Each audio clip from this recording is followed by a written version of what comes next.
রাহে নাজাত মাসলা মাসাইল মুফতি মুস্তাফা কামাল সাবস্ক্রাইব না। আজকে আমি আপনাদের সম্মুখে যে বিষয়টা নিয়ে আলোচনা করতে যাচ্ছি সে বিষয়টা হলো যে কোনো ব্যক্তি যদি ইলমে দ্বীন অর্থাৎ দ্বীনের ইলম কোনো শিক্ষক ছাড়া অর্থাৎ যোগ্য অভিজ্ঞ মাহির আলিম ছাড়া যদি নিজে নিজে ইলমে দ্বীন যদি শিখে, নিজে নিজে কিতাব আদি পড়ে বই পুস্তক পড়ে নিজে নিজেই কি করলো, ইলমে দ্বীন শিখলো। কোনো যোগ্য বিজ্ঞ মাহির আলিমের কাছে ইলমে দ্বীন শিখলো না, নিজে নিজে শিখলো, নিজে নিজে বই পুস্তক পড়ে কি করলো, ইলমে দ্বীন অর্জন করলো, শিখলো। আর সে ইলমের উপরে সে নিজে আমল করলো বা অপরকে দাওয়াত দিল। তাহলে এমন ইলমের দ্বারা কতটুক নুকসান হতে পারে এই বিষয় নিয়ে বিস্তারিত আলোচনা করব ইনশাআল্লাহ।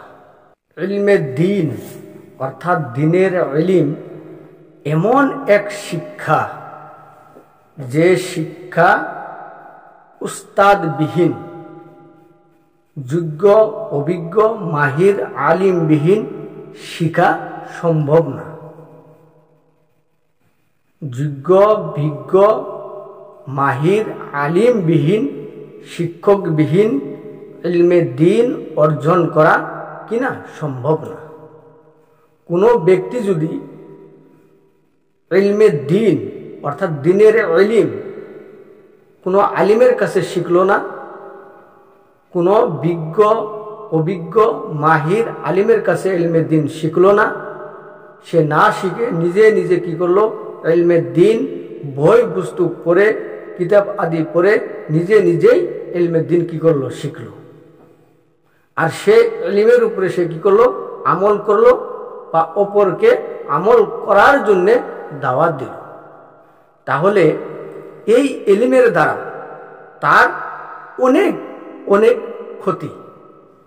এই যে নিজে নিজে যে ইলম শিখলো, এই ইলমের দ্বারা না তার কোনো লাভ হবে, না যাদেরকে দাওয়াত দিল তাদের কোনো লাভ হবে, বরঞ্চ সে নিজেও গুমরা হবে।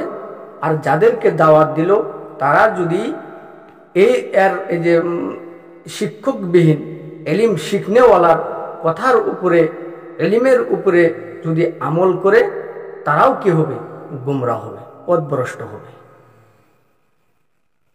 এর বাহিরেও যারা উস্তাদবিহীন শিক্ষকবিহীন ইলমে দ্বীন অর্জন করবে নিজে নিজে, আরো অনেক অনেক ক্ষতি রয়েছে।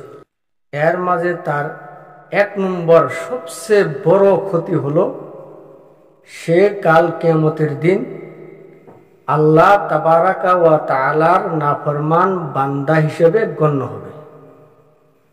কেন গণ্য হবে?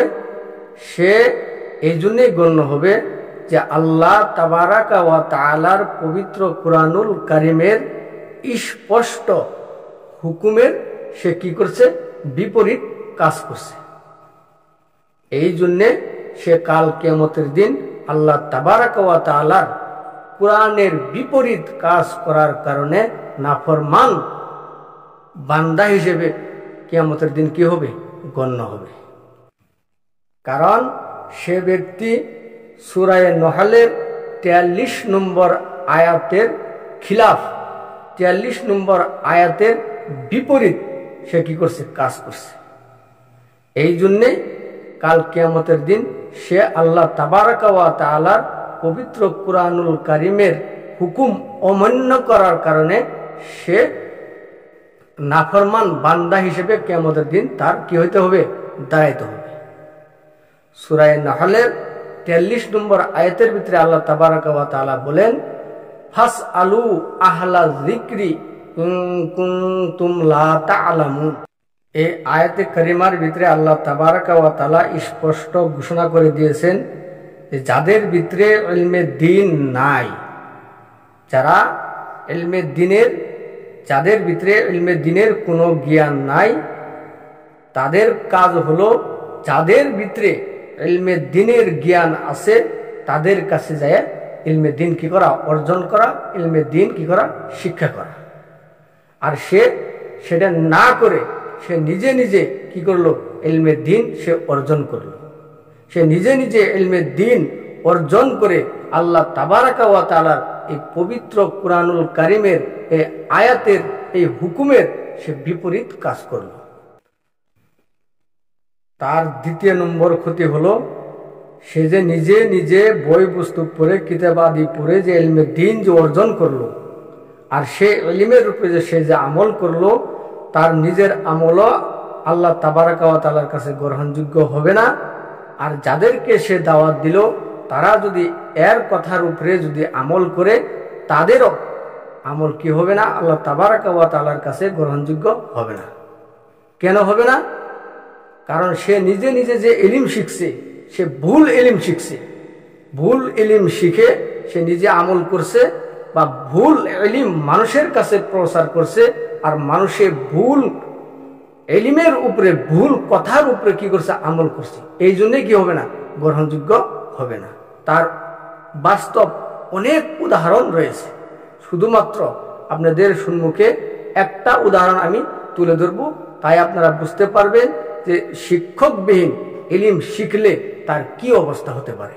উদাহরণটি হলো, এক ব্যক্তি কোনো আলিমের কাছে ইলমে দিন না শিখে সে নিজে নিজে 3 পাতার বুখারি অধ্যয়ন করছে, নিজে নিজে শিখছে।